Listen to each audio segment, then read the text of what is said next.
And it starts with Pool A. I mean, that is the terrifying one, right? Yeah. You have FaZe, Rise Nation. Guys, let's break it down a little bit, because this is just, I mean, Pool of Death, right? It has to be. I mean, right now, I think that's the safe thing to say. This time, what do you like about Pool So this B? pool is the most interesting to me, because Cloud9, obviously, very strong performance at Vegas. You looked for them to kind of repeat that. Elevate, complete question mark. At times, they've looked great in Europe. At times, they just kind of implode. I think they're going to have a pretty good event. You know, Reedy and co, very good in search and destroy. Because it's going to be envious. I'm all about Envy. Envy, you know, they had apathy, getting married before Vegas. He wasn't at the top of his game. They're back, they're focused. JCap was ready to play at the start of the day. Now, you do see Proto in position here, has to have an idea that these players are going to be back watching this. Attach finds both. What was that? He's able to find two. Now it's just Reese by himself.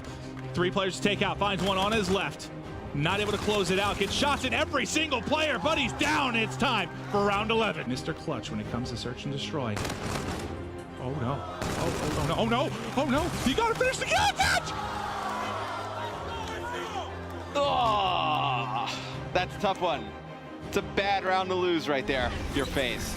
That is one where he puts in a few shots. The back shield actually saves the play. Zuma does answer back. It's now going to be Zuma, attach, and enable, going up against 2 players here of E6. E6 does have the bomb down, though, so they do have the luxury to back up a little bit, play the site. We'll see how FaZe plays this. Attach just trying to get in position here, and they do have the position on bomb. Does FaZe, and let's see how they play this. You're going to see Zuma trying to lock this down. Zuma and Enable pick up a kill apiece. They got it. They got it. Shoots through both their finds everything. Clay's on his feet. Oh, don't do it to him this early. It's Friday. This medical bay area, and I don't know if this is the right play. Well, they're trying to push it in. They haven't been able to really find much yet, but Ashani finding 2. The young gun going big, and now it's the overdrive around the back. There's the speed. He's trying to find the kill, able to get him from behind. Knows there's one more rocket. There's 2. As Reedy goes huge. That's not the gun you need for that race, unfortunately, but he still pushes it out. Able to get some hit markers in, but not able to finish it. Showing the strength of overdrive right there, 233 to 228. They'll shut down the Centurion of his own. I think Elevator going to do it. In the end, they wind up taking game number 1. 250 to 228, and we watch Reedy, the player who's got all sorts of trash talk for Aches, leading. What does this do for your rivalry coming in here getting a big win? There's no rivalry. He's just not good enough. Okay, well, right back in front. And this, I feel like, is one of the harder hills to hold down. You're going to have to get control of it and push all the way through to the opposite side of the bike path, because there's not really a lot of places for the player to hide inside of the hard point. You pretty much just have the 2 corners on the opposite side of the bridge, so it's really easy to break. And you see Proto here picking up 2 big kills as E6 gets control of the hill, take the lead right back. It reminds you a little bit maybe of tracks on Fringe in a way, right? Just kind of that long tunnel. Reminds you of it a bit. You have to push out both. Wait. Scout it out, find your opponent, then look for the safe defuse after getting the kill, and I think Formal was just spotted by Remy. I'm not entirely sure. Now it's bottom. There it is from Formal. No, running away, 24 seconds left on the clock. Bomb. Not down yet. Facento has scooped it, but he has no idea where Zuma went, and Zuma was right behind him, just a few steps away. They've totally lost each other. Zuma checks the bomb site. There's no Facento. Facento gets over to the bridge. The bomb is going down. Will he be able to get out in time? Zuma's gonna find him. It's a big kill there from Zuma. He goes and checks the B bomb site as soon as he sees nobody there. Rotates as fast as he can over towards A. Picks up the kill, and FaZe barely gets by Rise Nation in game number 2. There's no smiles. Positive. We'll see if he can keep it up. Now, E6 is not out of this, Matt. They can certainly come back. We know they've played them tough, but they just are burying them here in the first half. Yeah, if you're E6, I mean, obviously you want to put up points here in the first half. At best, you want to just stop the bleeding. No more points. You cannot give up any more points to FaZe here. As I say that, you get a 4 dead. This looks like it's going to be points. You're going to clawing your way out of 6 feet under right now if you're E6. Yeah, I mean, you see the players just lining up in the back alley for Clay. An easy 2-point opportunity there. FaZe still with control of the E6 base. Zuma, 22 and 6. Not a lot right here for E6 in the first half. I think you go in the second half, you just kind of erase this first half from your memory. I wonder what I would look like with Enable's red hair on my head.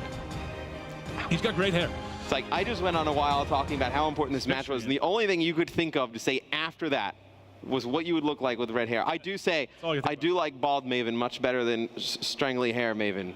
It's much better. I feel like some sort of special model. I would feel bad for whoever's product you modeled. It would. True. No one would buy it. Nobody would buy it.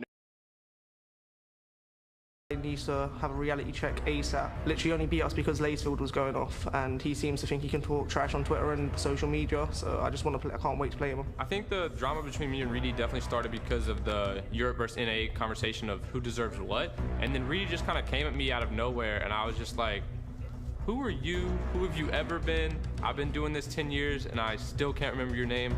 And I just don't think he's anyone I will ever be worried about. North America has always been on top in Call of Duty. Even if it's top 2, we always got the #1 spot. They want to be respected and maybe feel entitled to a little bit more than they should. The more that they perform, the more respect they'll get. Fought back. Can they do it again? Quick is the one with the initial push. 60 seconds though. And losing Nile is definitely going to hurt. Man advantage to elevate, but of course you did see bomb down. So you got your plant. Can you defend it? Chance just looked at me. He's like, I want to talk strategy. I'm going to wait until after this round. Oh my, that is huge. Wee Man, everybody. Wee Man closes it out 3G with the first upset that we have seen in this tournament from the Europeans. They will take down in. And we're going to go over to Graveyard as FaZe pulls out to a big lead. And talk to me a little bit about this hard point in particular, because we have seen this one just get so much action. Everyone flies through the air, but it seems to be the team set up first that can walk away with close to 60 points. On a big 3-piece there from Facento. You're going to be able to take a ton of time if you got players playing like that. Players there, Scump gets both. The 3-0 sweep. He always does it. Knows he's a second player. Here's the divine step for Scump kills all 3. When he is on point, Optic Gaming are a completely different team. The king has come to life. Scump wipes out all of FaZe. Scumpy's there, and there it is. Optic Gaming has done it. Scump is likely the most raw talented player in the game. He has that raw talent, that ability where he can go off and take over a game. If he has a good run here in Infinite Warfare, he could go down as the greatest Call of Duty player of all time. On the ace, Madcat is able to find one, tag up another there with the end before the assist does come through. Scump's still alive. Let's see if he can close things out. But Madcat on the hunt here in Hotel. Scump with his third. Let's ace. see. Does Scump get the ace? As time continues to tick down, Vance by himself. Pushing on up towards the top side. Scump sees him. It's the ace. Oh, look at that smile.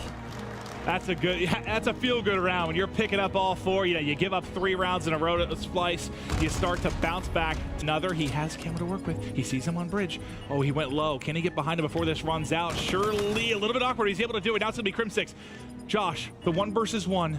Josh trying to answer the Scump ace with an ace of his own, but Crim says, no, sir. Game 2, Optic Gaming. Crim6 now alive, though. It's a 2v2. 10 seconds left. Josh with the 1v1 against Marvel. Can't get the kill as of yet. Can he get there in time? The dunk? No, not going to happen. Optic Gaming gets way closer than they would have wanted in the end. And they'll take the 3-0 sweep over the Europeans. That's like you see the big man in basketball. Defense at the rim. They shut it down there as Josh tries to get through, and Optic almost perfect today. They drop 1 map. Our pools to close out day 1 here at the CWL Atlanta Open. Pool A, FaZe Clan sitting pretty at the top, 3-0. Infuse right behind them with Rise Nation, both sitting at 1-2. And E6 as well find themselves at 1-2 after beating Infused earlier on. Pool B, Optic Gaming, they are sitting pretty at 3-0. Splice right behind them, 2-1. EG and Allegiance, it's not been a good day for them, both 0-2 over at Pool C. Luminosity Gaming, 3-0. Matt, this is a team that I'm telling you, man, praise. we look at these pools, and at the beginning, we thought Pool A would be the strongest, right? I don't think we've been overly impressed with Infused. Rise Nation, I think we rated it pretty high because we thought Enigma 6 would be like really good after their Vegas performance. Not the case. Pool B, we kind of thought that was a 2-horse race. Not surprised.